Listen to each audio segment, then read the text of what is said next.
maioria das demências, os sintomas que inicialmente acometem todas elas, em geral, é a alteração da memória, os esquecimentos, algumas perdas de funções do dia a dia. Isso é o que ocorre habitualmente. Porém, eu costumo dizer que algumas demências têm um carro-chefe. No Alzheimer é a memória, nas demências do tipo frontotemporais em geral é o comportamento, algumas outras demências também alteram tanto memória quanto comportamento.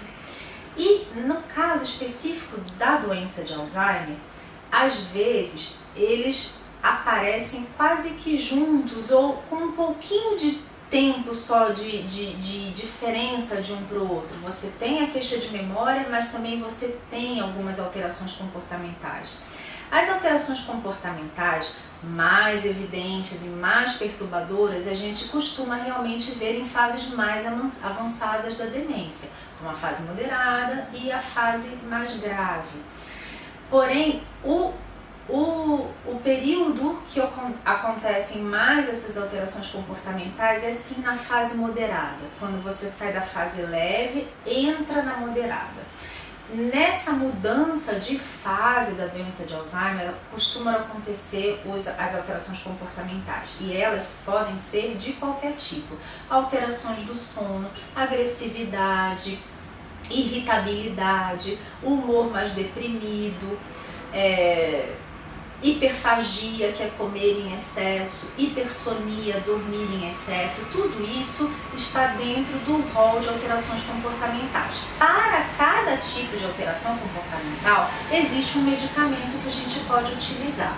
Não se assustem quando eventualmente o seu médico, o médico do paciente que você cuida, prescrever algum remédio psiquiátrico, que são os neurolépticos, por exemplo, a quetiapina, a risperidona, olanzapina, e você olhar na bula, que é muito comum a gente fazer isso, e perceber que aquele remédio se trata de doenças psiquiátricas, e eventualmente até comentar: eu não vou dar esse remédio para o meu pai não, porque é remédio de psiquiátrico, ele não tem doença psiquiátrica, ele tem uma demência de Alzheimer. Sim, você está correta no seu raciocínio, mas o que a gente tem que levar em conta é que a gente não está tratando a doença com remédios psiquiátricos. A doença de Alzheimer está sendo, na medida do possível, tratada com os anticolinestérásicos. O que você está tratando são os sintomas, e esses sim são sintomas psiquiátricos comuns tanto em doenças psiquiátricas quanto nas doenças neurológicas, por exemplo, na demência.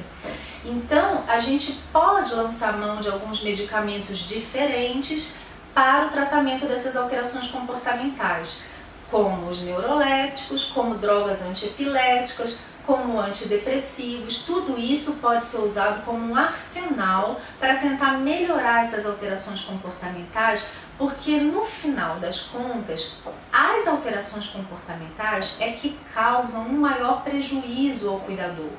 Porque a de memória, as alterações de memória, elas cansam, é complicado, a gente sabe de tudo isso, mas elas não trazem o estresse pesado, importante, o estresse do cuidador. Em geral, você observa quando o doente tem bastante alteração comportamental. Então, às vezes, a gente tem que lançar mão mesmo de outros medicamentos juntamente com os anticolinestérásicos para tratar essas outras alterações que acontecem nas demências, exceto a memória.